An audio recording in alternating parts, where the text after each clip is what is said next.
Money, consumption, status, and power have long driven our culture's pulse. They've shaped our motivations, our behaviors, and our beliefs. But what happens when we give art the same influence? Writers, designers, musicians, photographers, videographers, and the world's most creative minds have the power to heal us, challenge us, and guide us back home to ourselves. In their hands and through their crafts, we find a new world, one where art is a catalyst for powerful change, where self-expression, human connection, and deep empathy are the world's richest assets. This is Art is the New Wall Street, with your host, Morgan Short. Welcome back to Art is the New Wall Street. Today, I am welcoming Leanna Wurzer. She's an oil painter, muralist, illustrator, and professional street artist who has worked with the Minnesota Lynx, Minnesota's largest candy store, Veterans Defense Project. Oh, and she just won Best Painter and Artist in the Twin Cities Collective's Best of Awards. So she brings all sorts of art forms to life, and you'll really love her. Her work, her as a person. She does nerd candy and wildly inappropriate greeting cards, which we'll explore later in the episode. But today we're going to chat all about Leanna's artistic evolution and her journey. Leanna, thank you for being here. Thank you so much. I'm so happy to be here. I'm so excited. And where are you right now, Leanna? I am sitting on the floor in the break room of a wonderful place called Canvas Convergence. It's actually a 3D immersive arts gallery located in St. Louis Park in the West End. I'm a big part of this gallery where we create the 3D wall and floor murals where it's immersive because you can be a part of the photo. So you get to jump on in and look like you're being hoisted in the air by a Yeti, or we're working on right now that we're creating a dinosaur scene where you can sit in a nest and be hatched by Mama Velociraptor, or you can roast not marshmallows. You're sitting there roasting gingerbread men with some very happy marshmallows. It's just a very creative place, and it's so much fun. We offer classes, and we also have a full gift shop of all local artisans. So it's really a fun place to stop by and take your kids and your grandma. I have got to come over there and check it out. Is it open to the public? Yes, we are open from Wednesday through Sunday, normally 12 to 8 p.m.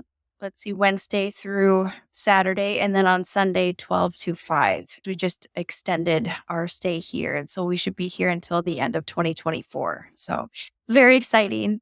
We originally were just a pop-up gallery for the winter season, so a lot of people really are excited about what we've got going on here. It's basically taking the excitement of a chalk festival and bringing it indoors, so it doesn't wash away immediately after the rain. So it's a lot of fun. And you're part of chalk festivals as well. Tell me what happens there.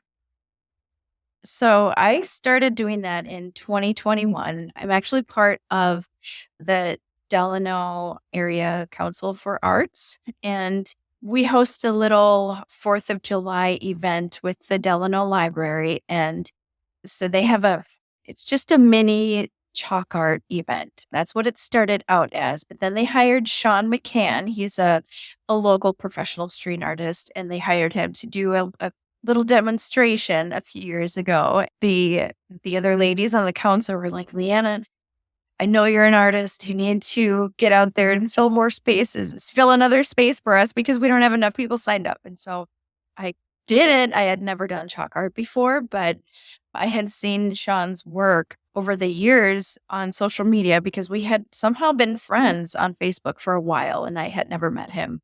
So I went down there and I gave it a whirl, and he's like, you need to come up to Wapaton next weekend. And so that was the next professional chalk art, excursion up in Wapaton, North Dakota, which is one of the 12 chalk festivals around the United States that he actually coordinates and puts on. So he put me on the schedule up there, and it was so much fun. And I made so many friends, and now it's just part of life now. So it's like you just get out there, and it is such a painful, dirty job. You're on your knees and you're coloring and you're rubbing off your fingerprints for 2 days, and it becomes an obsession because you're in front of people and you want that wow factor. And the only way to get it is to be obsessive about your work. At least that's how I am. I don't stop until it's probably most of the time beyond the completion time, but it's like, I just have to keep going and going and going. So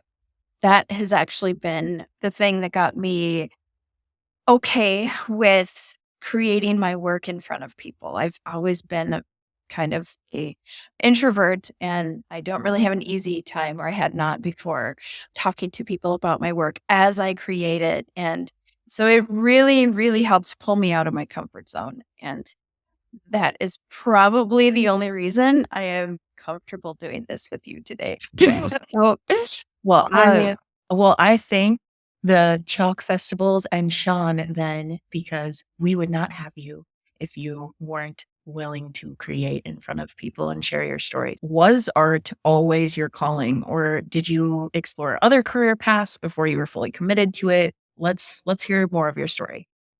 So it's kind of a rocky start. Loved art in high school and middle school.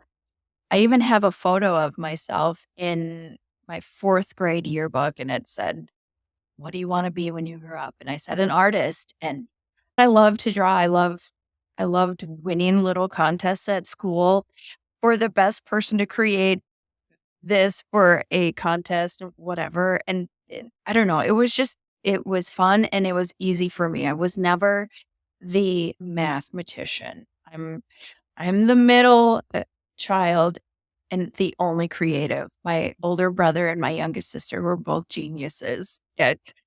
And here I am. I couldn't do anything but draw. And I always felt there was a downfall until I was able to create something amazing out of it. And I've never recognized it until very recently as amazing. So that's another thing that chalk festivals have given to me is confidence, Right. because as people are able to watch me in my process and watch something evolve from nothing to something like really freaking cool in the middle of a road, and then get just amazing feedback, has boosted my confidence. And I can't think of enough. But anyway, I just diverted from your question. So Well, it was really the only thing that I felt that I could do. But at the end of high school, I was advised by the school counselor and maybe 1 or 2 people that art really isn't a sustainable career. It'll be very difficult for me to be able to do what I actually want as an artist. And at the time I was just so naive, and I had no really strong drive of my own to be like, "Oh yeah, well watch this. Mm. I'm just gonna do it." And so I followed what other people said because I didn't know. And and so just because I worked at a place where law enforcement would stop by every once in a while and chat and tell stories, and I had a friend going into it, I ended up going into law enforcement. okay. So I went up to a tech school to complete my 2-year degree, and I had a lot of fun doing it. It was all hands on, and a lot of it was hands on, and I crave that. I mean, that's how I learn. Um, and so after that, I still wasn't comfortable with the law enforcement thing. I mean, so I went and finished my 4-year degree in the cities. And then after that, my anxiety, I ended up going to so many interviews, and it was my anxiety that just kind of caught me up every single time. And I was just, I always thought that I was just a horrible interviewer, where I think really I just would have been a horrible cop. Right. So just being honest, and What I did you get think your degree in? law enforcement. Law enforcement. Okay. Yeah. So I don't have an art degree. I've never even taken an art course beyond high school. And everything that I've learned has just been through researching on YouTube for some things that I couldn't figure out, trial and error, talking to peers, meeting people who know what they're doing, and just consistent tenacity. So I didn't even start like really tackling or taking on being an artist until I think it was about 2014 or so. I mean, I had been painting pet portraits and just doing random things for people every once in a while since high school, but never anything that I mean, I could call myself an artist for. And that was another thing. Even when I started doing this professionally, I felt uncomfortable calling myself an artist because it was a massive imposter syndrome. Mhm. Because I had it in my brain that only somebody who has been formally educated with what they know how to do can call themselves that in a career. And I was so down on myself because I wanted it so bad. I wanted a passion that I could just run with and enjoy what I do in life. And I I just, I felt like I would never get there unless I had school. But Mm. then the wisdom from a seasoned, untraditionally trained person told me was like, you are as good or better as any of the people who have gone through school without the $100,000 tuition fee. They're like, just keep in mind.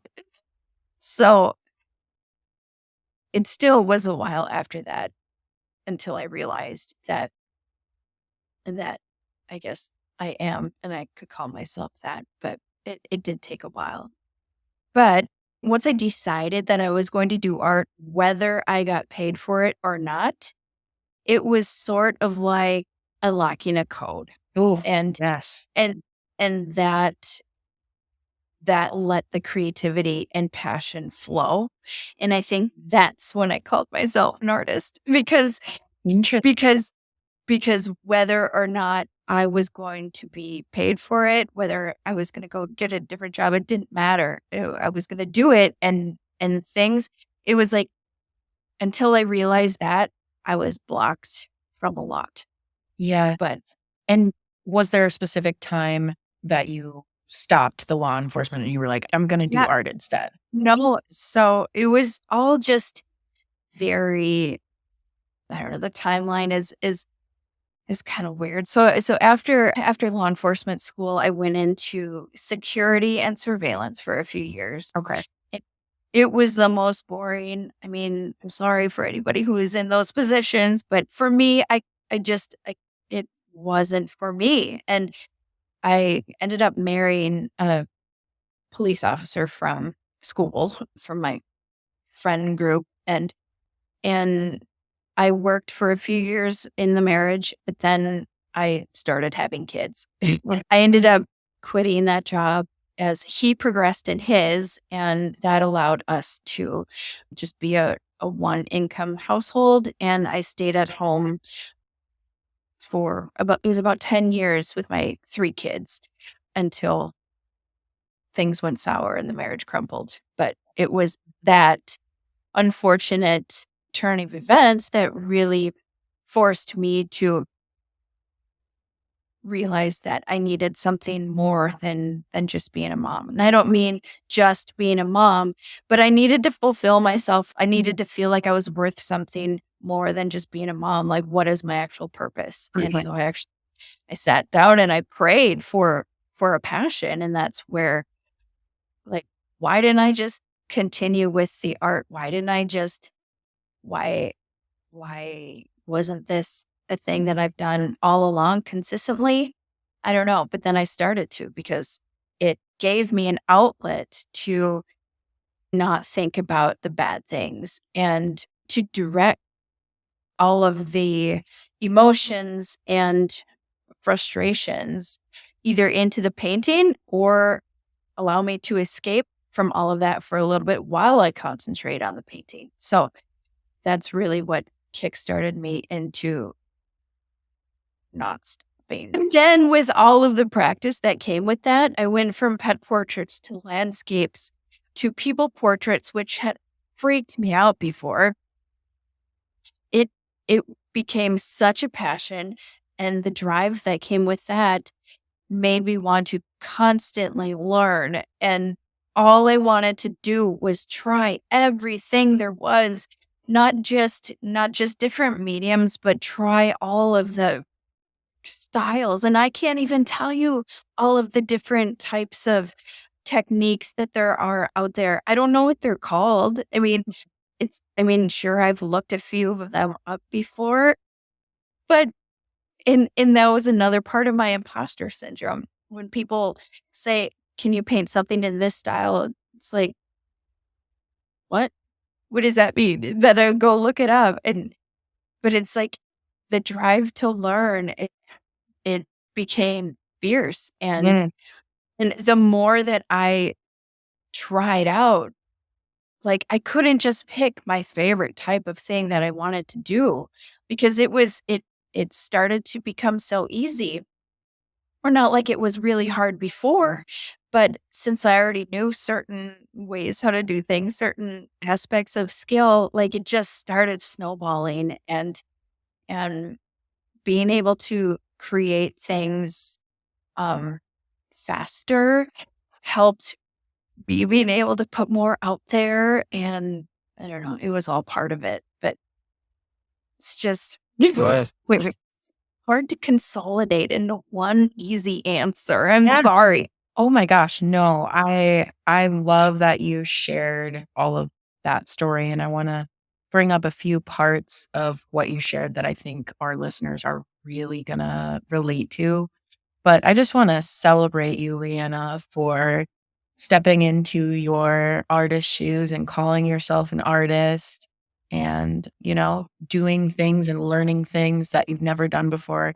It's a scary thing, and it's amazing to hear people that are out there doing it. You talked about how people gave you feedback that helped you figure out that you should probably follow this artist path. You talked about early on the practicality of being an artist and is that really a practical path, right? And you talked about imposter syndrome, and you talked about doing new forms of art that you've never done before, and also being self-taught. And I think the definition, how we determine whether we call ourselves an artist or not, is really an interesting and nuanced question as well. So there's like 5 things there that I want to ask you about. And I'm going to start with the practicality piece. So what do you wish somebody would have told you when you were young about being an artist? You had this idea in your head that it was impractical. What would you tell young Leanna now? Oh my goodness. I'm out there chalking and somebody walks by with their kid and they tell me how good of an artist they are. And people are excited to show me what they've done. And they're like, "Do you have any advice?" And the very first thing that comes to mind every time is don't stop. No matter what anybody tells you, if that's what excites you, and that's your passion, don't stop. I mean, I don't know. It frustrates me. My life path would have been completely different if I would have followed that. But also I'm so grateful for the things that I learned along the way. I I know that was, I guess, what was supposed to happen to teach me certain things, but even if I had to learn those lessons, I wish I wouldn't have taken so many breaks in between. Because I could have progressed myself even if I didn't go to school for art as it happened. But if I continued to paint throughout those law enforcement years and everything, I could have progressed myself farther than I am now, but I don't know. The biggest thing is I wish I wouldn't have stopped. I wish I would have listened to my gut because my fourth grader self knew what I was supposed to be. Isn't it wild how when we're little, we know we have so much curiosity and we haven't been crushed by society yet. It's just so interesting to look back. And in my 20s, it was like, you have to be a certain way. You have to go get the best job. You have to go to school. Like, here are the rules and don't break them. And now I've entered this new decade of my life and a new season of life where I'm like, you know what? Actually, time to do some unlearning, some healing, and time to follow that childlike curiosity and desire to do what I really, really feel called to do. Another thing that I've been told from a wise person is the only way to guarantee failure is to quit right now. Say that again. Say that again. The only way to guarantee failure is to quit right now. Yes. You're not going to fail even if you don't getting paid what you want to get paid, you're still doing absolutely what you love to do. Yeah. Yeah. And it makes you happy. And that's not a failure in my book. And the scary part, the finances that you just brought up, getting paid. Yeah. What's your relationship like with finances and art? So far, the more I believe I can do it, the better things have come to me. And when I first started this, I never assumed that I would be able to support myself by doing the things that I loved. And I am at that point. Of course, it would be nice to be able to make what the famous artists make, but it's like right now I am happy. And the more I put into it, the more uncomfortable I allow myself to get, and the more barriers I break have been kind of the key to more successes. Right. So this past year, I had never done digital artwork before, but Yasna Borsa asked me if I knew how to illustrate. And I had never really done that before, but I took it on as a challenge of sorts, and I downloaded a digital program on my iPad, and I started working with her to find out what she liked. And there were times when I had no idea what I was doing. That was a lot of the time, actually. But just pushing through, being uncomfortable and forcing myself to keep going is what brought that success. And she loved what it ended up being. And so like with the finances, it's like I feel like I'm going to get to the spot where I would like to be if just continue to learn, because growing and pushing the uncomfortable levels is the only way that I'm going to even have a chance at that. I think a lot of artists, this comes up a lot for artists, right? Do I have to do something else in addition to my art to, survive, to have financial freedom, or even just to make it, So I just think it's always interesting to hear. There certainly have been times where I have thought that. Then I'll start getting into, the mural business. And it would be like, oh, wait a minute, I can do this too. This counts as being an artist, like working for the Minnesota's largest candy store under Sean McCann. Again, he's the one who has brought me into all of these really cool experiences, like things like that, where I wouldn't have considered before, has helped me dive into another avenue of income. And then, I don't know, like this place here, it's like, it's a place to sell. Sell all the things that have been sitting at home for years that I had created for little shows, and they've done better here than they've done any other place so far, and it's just very exciting. And because of this, it's opening up pathways in my brain and making me think of where else can I put this? And so I'll hopefully be hitting up local stores around here for things like the inappropriate cards that I came up with. Tell the audience about your Wildly Inappropriate Card Series. The idea for them came up a few years ago just by staring at an image of something that I painted for my sister when she had her first baby. I created a little woodland series of baby animals. They're super cute. And then, so it was the deer card that struck me. It's just a little baby deer. And I thought, wouldn't it be so funny to make a greeting card out of this? But not just any greeting card, just make it completely unassuming, because it's the sweetest photo on the front, or not photo, it's a print of a painting. It's so sweet. But then the inside of it, I don't know if I can swear on your. We welcome swear words on Artists on Wall Street. Okay, the inside of it says, "Dear motherfucker," but it's way better than just that, because the deer is spelled out like DEER, so it's a pun and everything. So it's just goofy humor, and it's the unassuming part of this collection of cards that I think makes it, because people look at it and they're like, "Oh, that's so sweet," and then they open it up and it's a completely salty. I was reading some of them. Audience, I'm just going to read a couple out for you. One of them, some of your recent ones on your Instagram, Leanna. Bless your heart, idiot. There was one, I think, for a new mom. Sniffing ass will be your new normal. Yeah. And then I don't know what the celebration was for this one, but if you got stung by a jellyfish, I would totally pee on you. Yeah. I mean, yeah, that's a reference from Friends. Yeah, nice. But yeah, it's fun.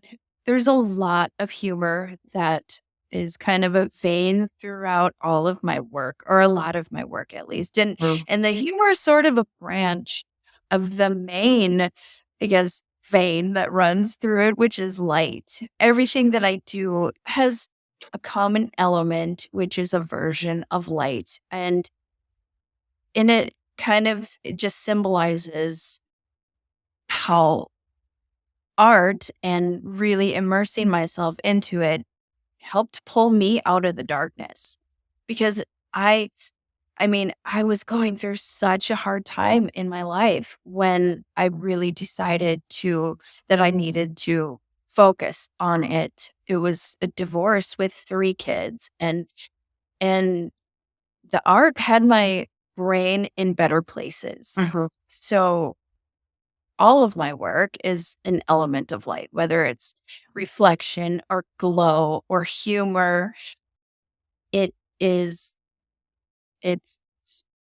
not only a symbol, but it's also really fun to work with, because when something I have found has a heavy contrast, the light against dark, humor against otherwise serious painting, as in the Nerd Candy series, the contrast gives off like a wow factor, because it takes people by surprise a little bit. And these chalk arts, that when I can make something appear that it's glowing in the middle of the street, it makes people walk by and they're like, "Holy crap, like, that's amazing." And that is such a good feeling. And that's like everything that I aim for when I create. It's not just for me. It's to get these reactions out of people. And oftentimes I tell people jokingly that one of my favorite things about what I do is to make people cry. I mean, I say it jokingly, but it really is true when they're happy tears, when they're emotional tears because of something that pulls at their heartstrings, whether it's a memorial portrait or something, an image that means something to them, or they laugh so hard that they cry and piss their pants. That's what I strive for, because that's what this has done for me. It's pulled me out of my shell, and it has kind of brought me into visibility of my true self, I think. Isn't that beautiful? And even the way you describe your own style and how light is a core theme in the work that you do is art in itself. Like the way that you describe that and the way that you show up as yourself through your art is pretty cool. What would you say to an artist that is struggling to find their own style or their own voice through their art? That's a good question. Maybe what makes you go, wow? I mean, for me, it's light, but for somebody else, I mean, it could be anything. What takes your words away? Yeah. Yeah. What moves you?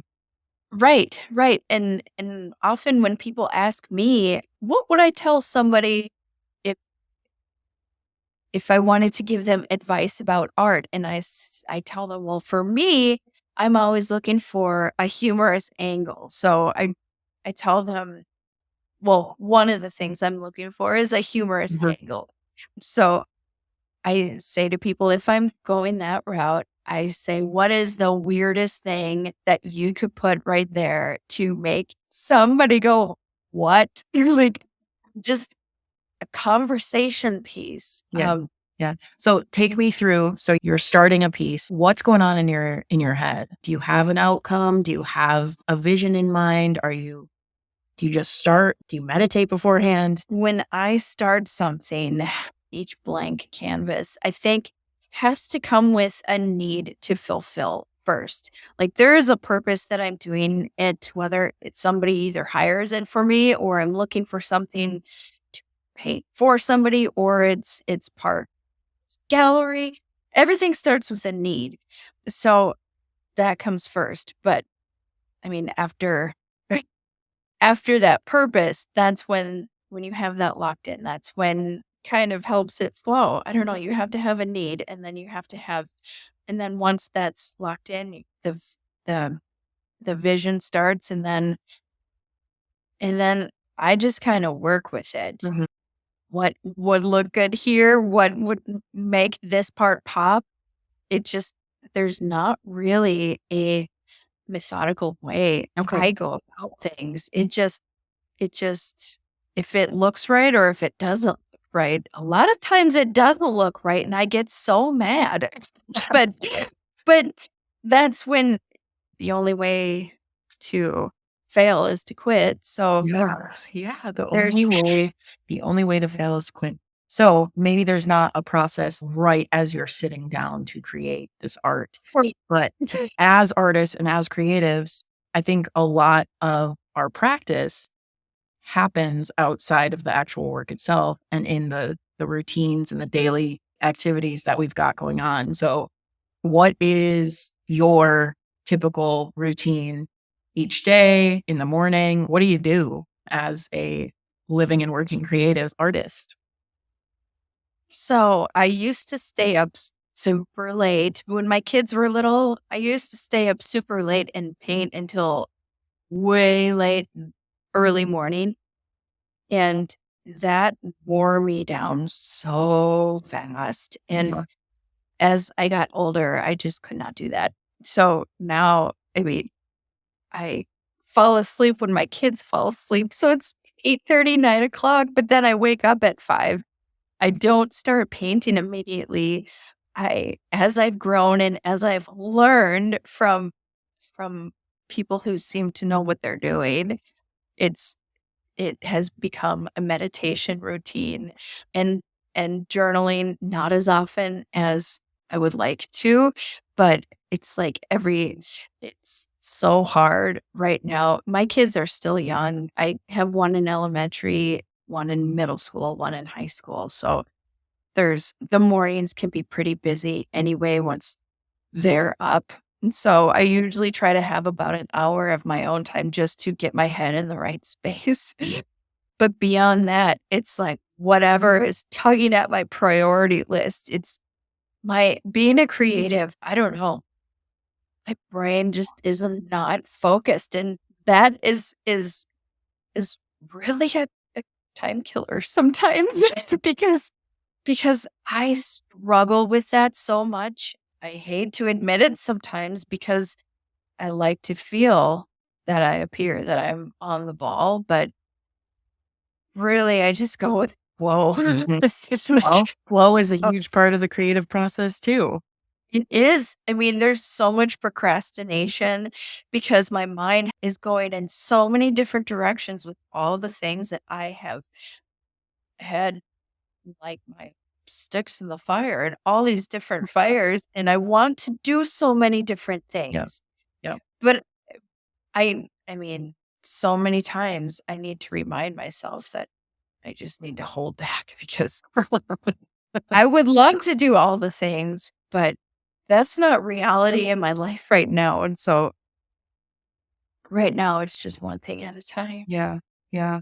There's It's something I almost want to revisit that has come up a couple times in our conversation so far, and that is what makes someone an artist. What is a real artist? You've mentioned to yourself, that's when I considered myself a real artist, is when I was going to do it no matter if I got paid or not.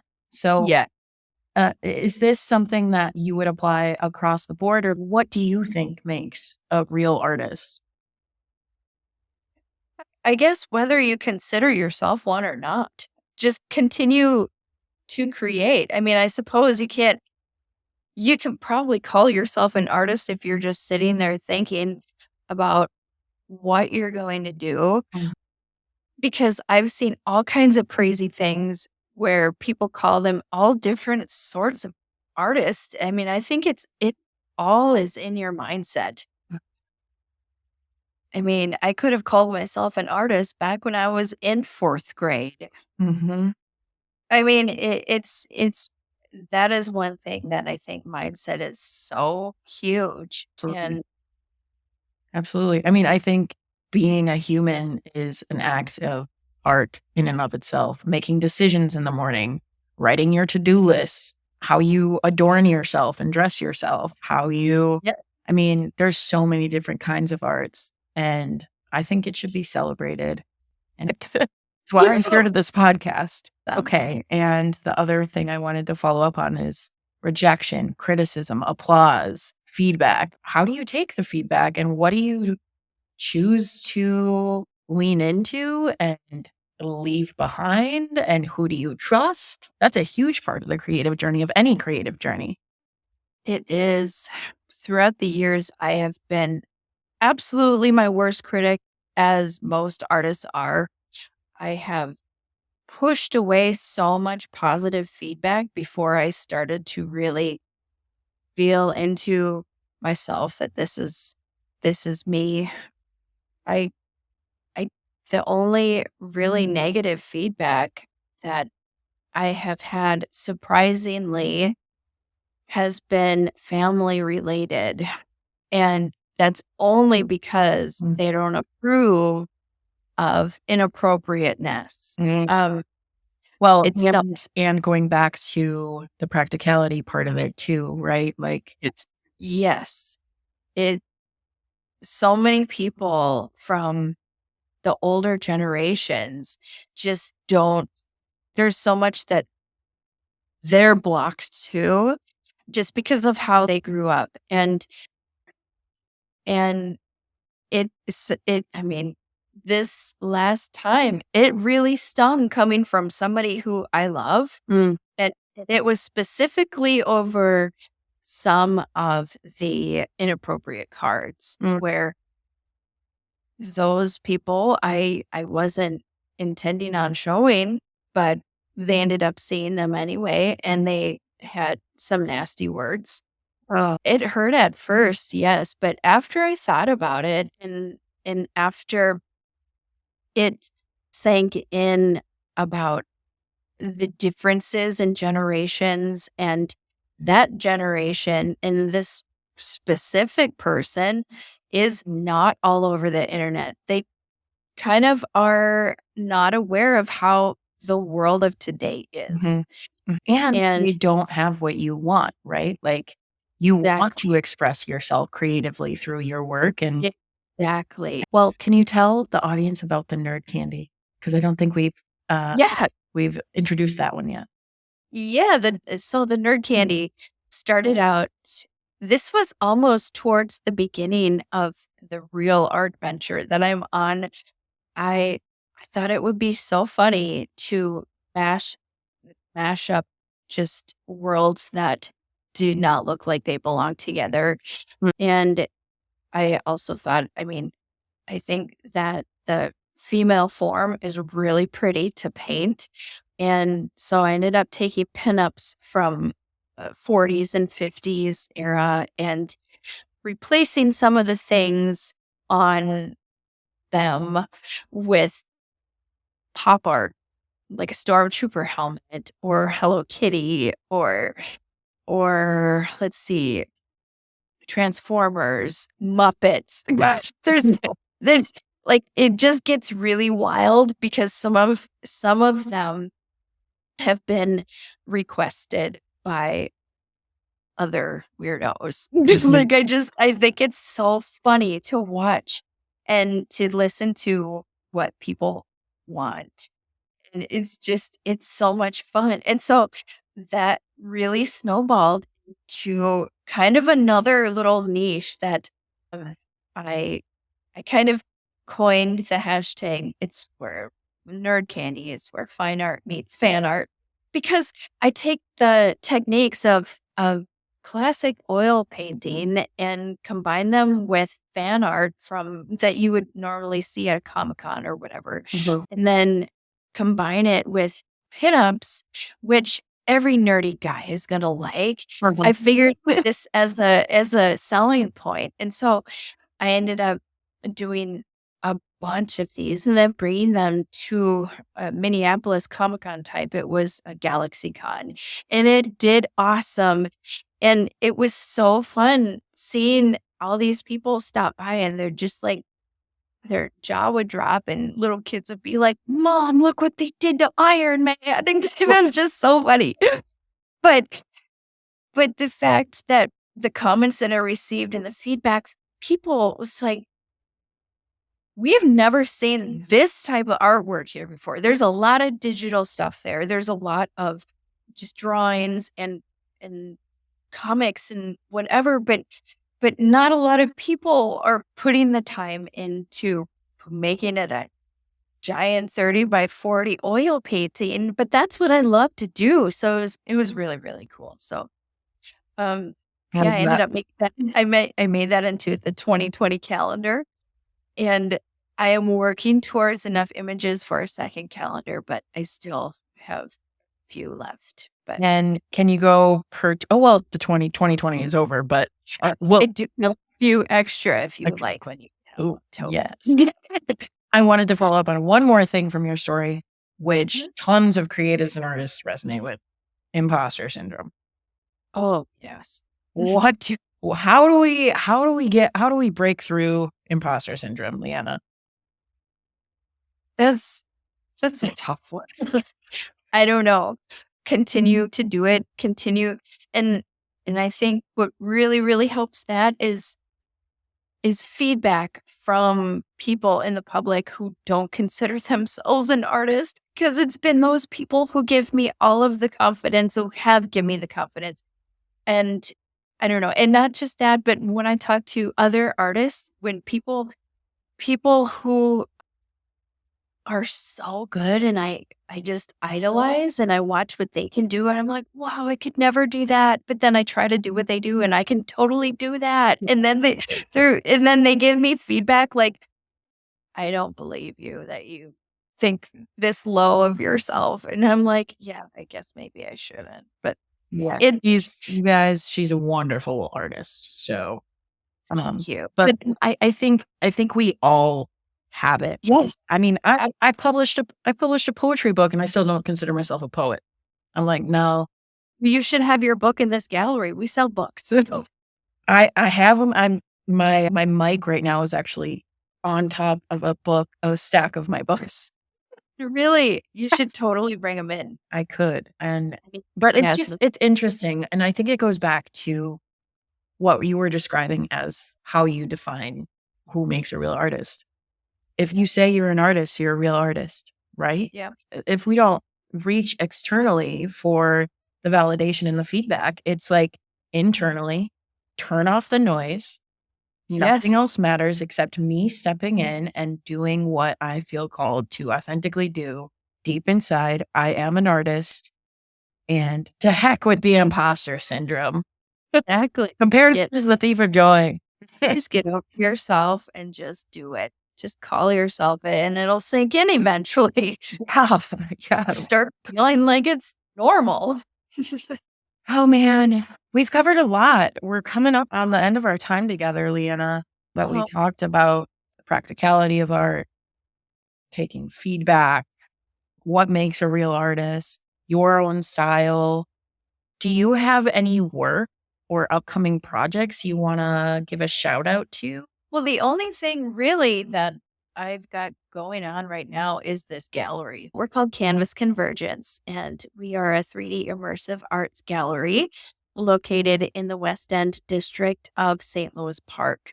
We take the anamorphic images that you might see at a chalk festival where you can take photos standing on the piece, and then through your camera lens, it actually looks like it's 3D, like you're actually in it. So we took that concept and we brought it indoors, and it has been so much fun. And we will be here until the end of the year. And until the end of 2024. Yes. And actually, we are working on getting a chalk festival right here this summer as well. Wow. So we've got that one, as well as downtown Minneapolis and Maple Grove, as far as the city ones, and then they're dispersed throughout beyond that. But the hours of Canvas Convergence, one more time for the audience. We're open Wednesday through Sunday, 12 to 8 Wednesday through Saturday, and 12 to 5 on Sunday. And can you just come in, or does it cost money, or? Oh, no, we are free. We wanted to be able to include everybody. That's actually one of the themes that this place stands for. I guess we decided on the name Canvas Convergence because we converge together. One of the taglines of this place is forging soul through art. We want it to be all inclusive for those who would not be able to afford going to a museum of sorts like this, but it is free will offering. You can donate if you like to the cause to keep this place running, get more pieces in here. And let's see, we do have classes. They are listed on our website, canvasconvergence.com. I could check on that and I'll let you know. But we offer a huge variety of classes, from movie makeup to stained glass to upcycled thrift store paintings. There's mindfulness workshops. Let's see, there's Monday margaritas and mandalas. Love it. Oh my goodness, there's so much fun stuff going to be on the books here. We're going to start a concert series. So we're going to be bringing in musical artists, and you can find it all on the website. Yeah, I am absolutely going to make some time to come over there. I can't believe I haven't been over there yet. I need to get over there. It sounds like such a cool place. And last question for you is, where can listeners find you, Leanna Wurzer? You have a website, Instagram?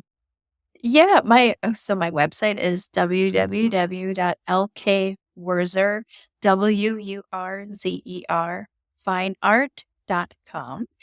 And then my social handles are at Leanna Kart. So kind of like Mario Kart, but it's LANNAKART.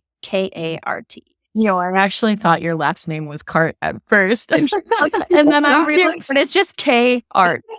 But I like Mario Kart. Yeah.